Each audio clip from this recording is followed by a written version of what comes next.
Tulad na nakikita po natin, ito ay ordinary power supply. At ang main topic po natin, itong mga cable na yan or connector. Kailangan nating malaman yan kasi pag mali po yung pagkakalagay natin, maaring madamage yung motherboard o maaring masira po yung ating power supply. And all I feel is blue.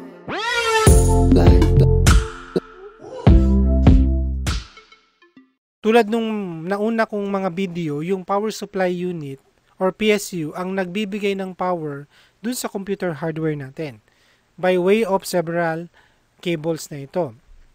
So, yun yung ating pag-aaralan. Ito sila.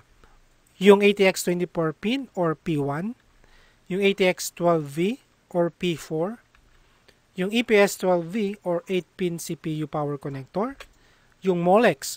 Kahit luma na po yung Molex, pag-aralan pa rin po natin yan. Yung SATA power connector, PCIe connector 6-pin at PCIe connector 8-pin. Unahin natin si ATX or P1. Ang P1 po, kaya siya tinawag na 24 kasi 24 pin po yan kung bibilangin po natin isa-isa. Ito po ay para sa main power for the motherboard. Siya po yung nagbibigay ng voltahe dun sa mismong MOBO natin. Tatlo yung main voltage na binibigay po niya.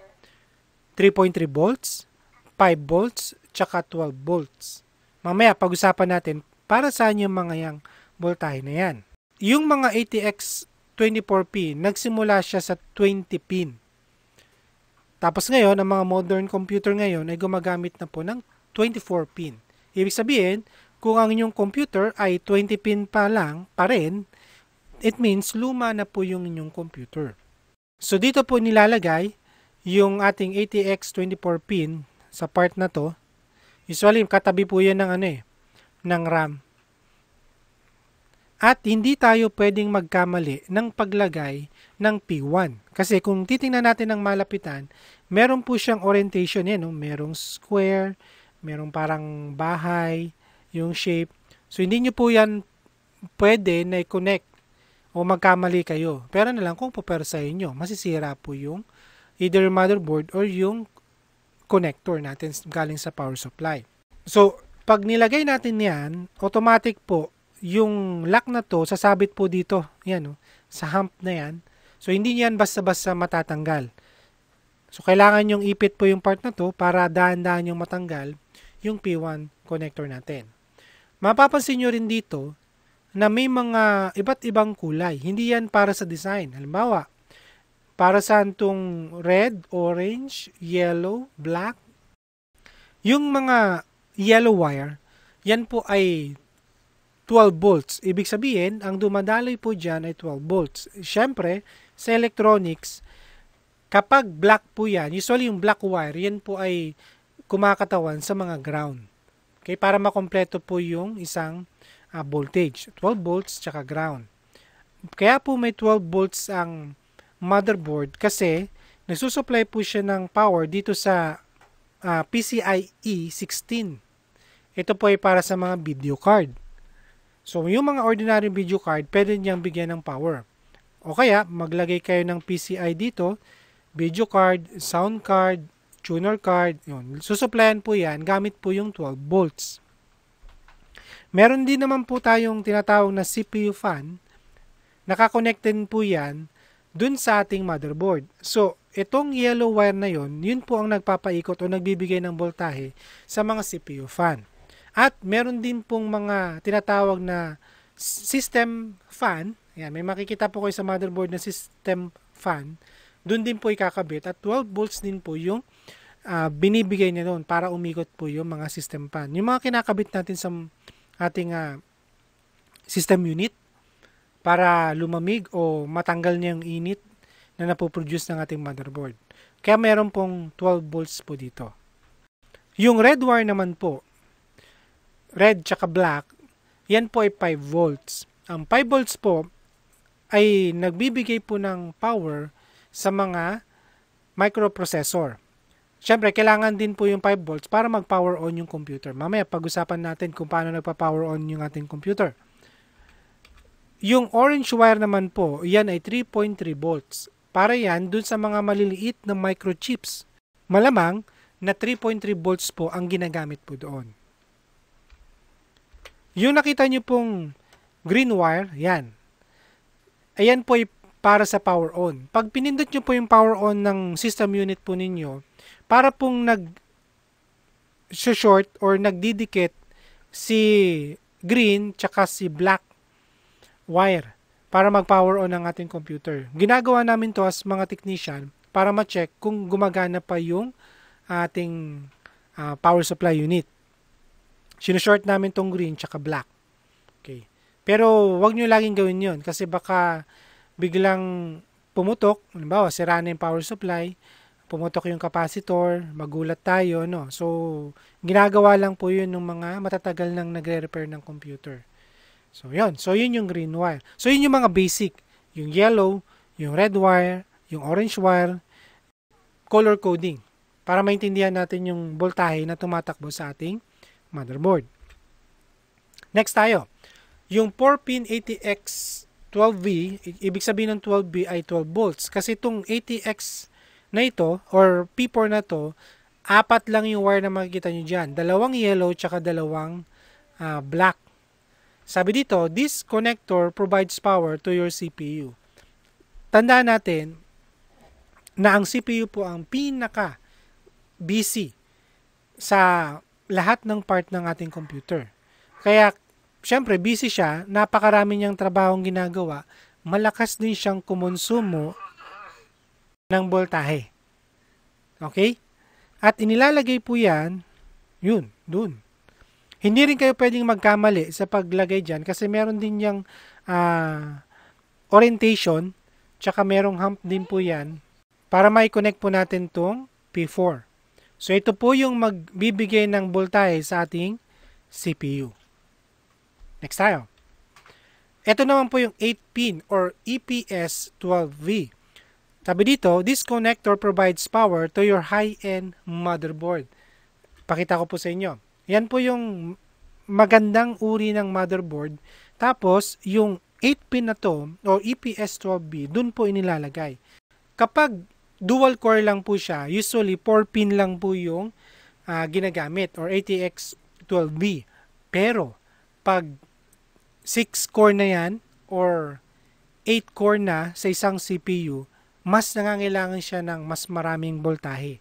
Kaya, mapapansin nyo dito, meron ng 4 na set ng yellow tsaka black dito sa 8-pin na to. So, may po-provide pa siya ng mas magandang voltahe dito sa CPU. Hindi lang yon. Since ang CPU natin ay malakas kumonsumo ng init dahil marami siyang trabaho yung CPU fan na gagamitin nyo dito ay hindi rin ordinaryo. Usually, malalaking CPU fan ang ginagamit katulad niya, no?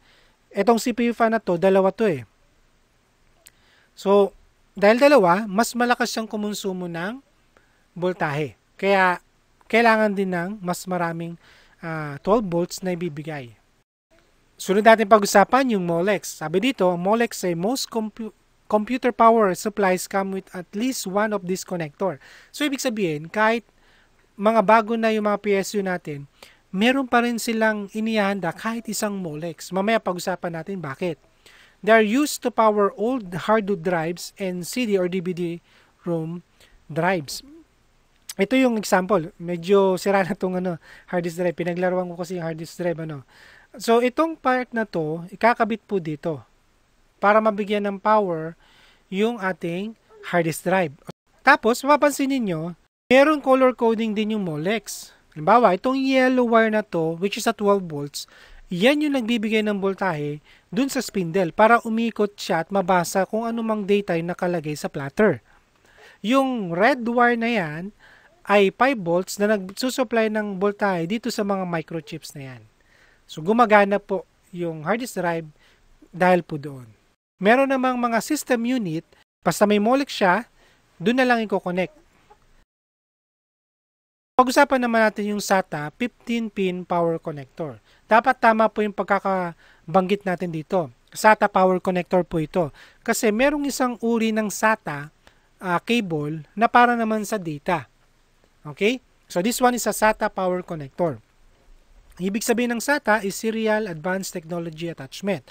So ito po, sabi dito, this connector provide power to the hard disk drive, DVD drive, and SSD. So ito po yung bagong version ng Molex. Okay? Kaya lang, mapapansin nyo po dito, merong yellow, red, tsaka orange. Mamaya pag-usapan natin para saan yan. So itong part na to, i-connecta dito para magbigay ng power.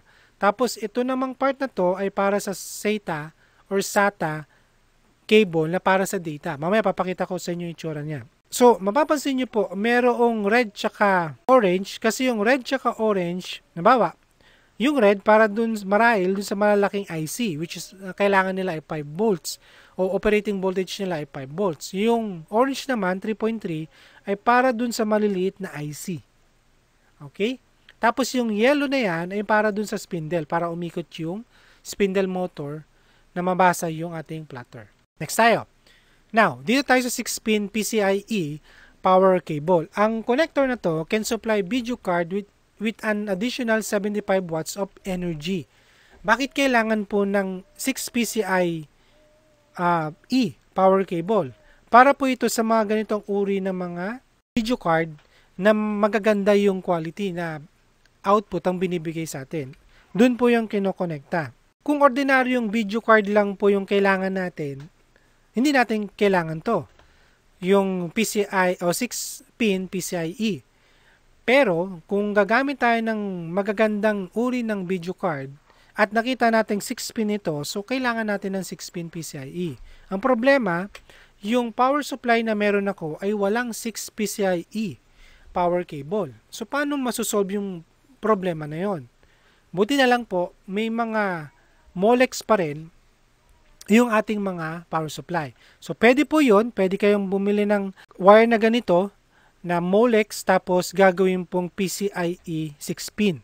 Masusupply na po ng kinakailangang voltahe itong video card na to. Meron naman pong mas magandang video card. Ang ginagamit naman doon na 8-pin PCIe power cable. Yan po. 8-pin na po ang kailangan dyan. An additional 150 watts of energy ang binibigay po niyan.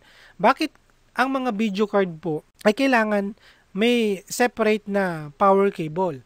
Ang CPU po ay maraming ginagawa rin. Nagko-compute po yan. Ganon din ang GPU natin. Kapag tayo ay nag-games, kapag tayo ay nag-render, mga AutoCAD operator, mga engineer, nag-video editing, kailangan natin ng magandang video card. Maraming computation ang ginagawa ng mga GPU or Graphic Processing Unit. So, nangangailangan sila ng additional power. So, doon papasok po yung mga 6-pin tsaka 8-pin na PCIe. Kung wala po ang inyong computer, kung wala po ang inyong mga PSU ng ganitong PCIe, mariresolve po yan kung bibili kayo ng ganito, Molex to 8-pin PCIe. Now, baka sabihin nyo, sir, baka magkamali ako. May 8-pin ako na PCIe, tsaka 8-pin din na EPS. Baka mapagbaliktad ko sila. Hindi naman problema yon. Kasi mapapansin nyo, yung video card connector po na 8-pin, ito po, iba po yung orientation niya dito sa 8-pin na CPU power connector. So, hindi sila pwedeng magkasya. Halimbawa, ilalagay nyo po yung 8-pin PCIe sa power o CPU power slot na 8-pin. Hindi po yun magkakasya not unless kung paparisayin ninyo. O hindi sila interchangeable. Now, pag-usapan na rin natin yung part na to. Types of cable used to connect HDD and to our motherboard. Kasi, hindi to part ng ating power supply unit, pero dahil dalawa lang naman sila, pag-usapan na rin natin or isama na natin sa discussion. Unahin natin yung Parallel Advanced Technology Attachment or yung PATA. Ito ay luma na. Minsan, ang tawag sa kanya ay IDE or Integrated Device Electronics. Ito po yung itsura. Luman-luma na. Siguro yung mga bago naming estudyante hindi na alam ito. Hindi na nakakita ng ganyan. Tapos, yung isa, Serial Advanced Technology Attachment, SATA. Ito po yung itsura. Now, unahin natin yung PATA or IDE. Ang PATA po natin, sabi dito, nagtatransfer siya ng data ng 133 megabytes per second. Medyo mabagal na po yun. Actually, hindi medyo. Mabagal po yun. Tapos 40 pin po ito, kung bibilangin natin yan.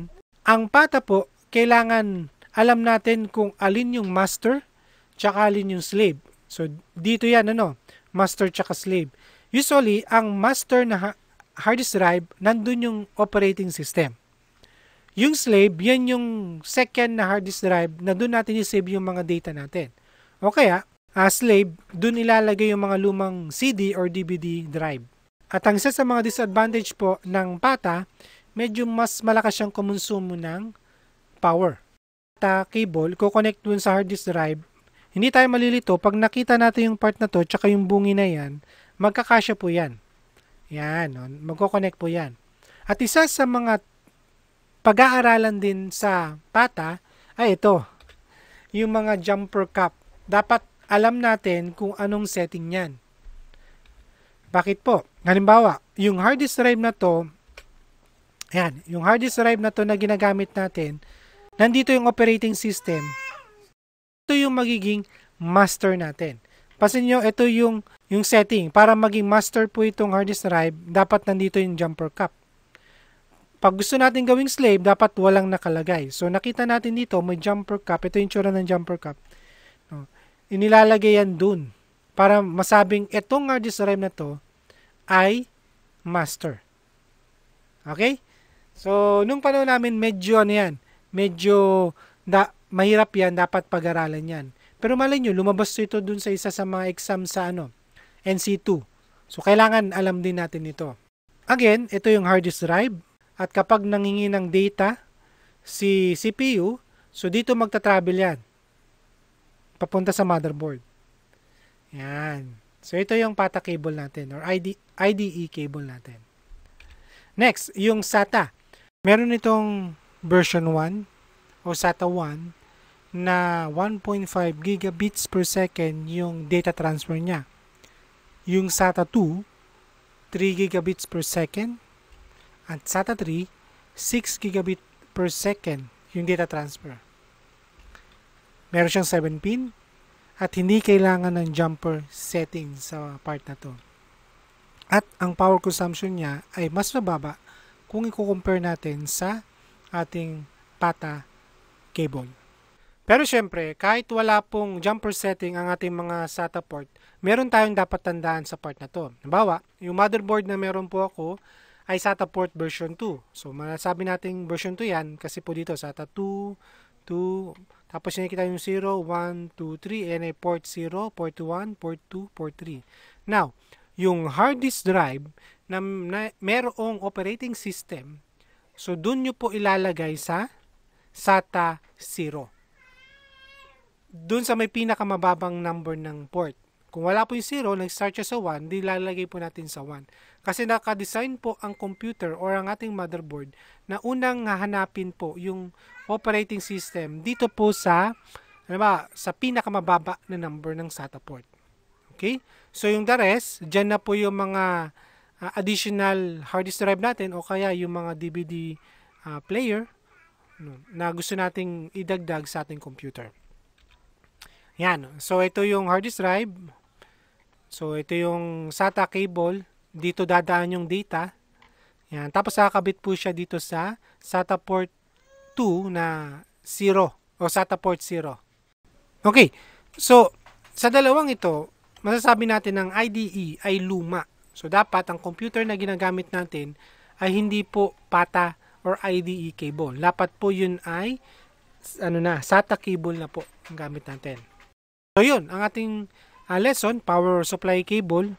Tapos dinagdag ko na po yung PATA at SATA cable. Sana po ay may kuha kayong kaalaman sa discussion natin ngayon. At kung di pa po kayo nakapag-subscribe, please don't forget to subscribe. At maraming salamat po sa pagsuporta sa aking mga video. Ingat po tayong lahat.